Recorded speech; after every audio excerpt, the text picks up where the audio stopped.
இலவச பொருட்களை வழங்குவதாக கட்சிகளும் வேட்பாளர்களும் அறிவிப்பதை தடுக்கும் வகையில் நடவடிக்கைகள் மேற்கொள்ளவும் சட்டம் கொண்டுவரவும் உச்சநீதிமன்றம் உத்தரவிட்டுள்ளது. தமிழகத்தில் திமுக ஆட்சியின் போது இலவச கலர் டிவிக்கள் வழங்கப்பட்டன. தற்போதைய அதிமுக ஆட்சியின் போது விலையில்லா மிக்சி, கிரைண்டர், மின்விசிறி, லேப்டாப்புகள் வழங்கப்பட்டு வருகின்றன.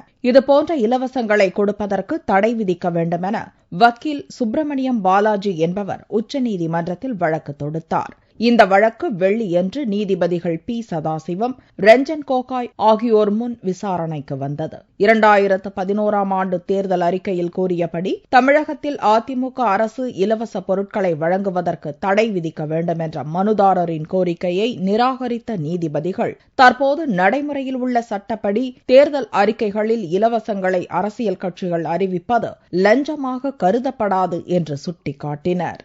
அதே நேரம் தேர்தல் சமயங்களில் அரசியல் கட்சிகள், வேட்பாளர்கள் பல்வேறு வகையிலான இலவசங்களை வாக்காளர்களுக்கு வழங்குவதை நீதிபதிகள் கண்டித்தனர். இலவச பொருட்கள் ஒட்டுமொத்த தேர்தல் நடைமுறையையும் நெறிபிறழச் செய்துவிடும் என்றும் நீதிபதிகள் கருத்து தெரிவித்தனர். தற்போது அரசியல் கட்சிகளின் தேர்தல் அறிக்கைகளை கட்டுப்படுத்த எந்த நடவடிக்கையும் இல்லை என்று சுட்டிக்காட்டிய நீதிபதிகள் இதற்கான நெறிமுறைகளை வகுக்கும்படி தேர்தல் கமிஷனுக்கு உத்தரவிட்டனர். இந்த விவகாரத்தில் தனிச்சட்டம் கொண்டுவரப்பட வேண்டியது அவசியம் என்றும் நீதிபதிகள் உத்தரவிட்டனர். இதேபோல இன்னொரு வழக்கு விசாரணையின் போது பதவிக்காலம் முடிந்த பிறகும் அரசு பங்களாக்களை காலி செய்யாமல் இருக்கும் அமைச்சர்கள், எம்பிக்கள், நீதிபதிகளையும் உச்சநீதிமன்றம் கடுமையாக கண்டித்தது.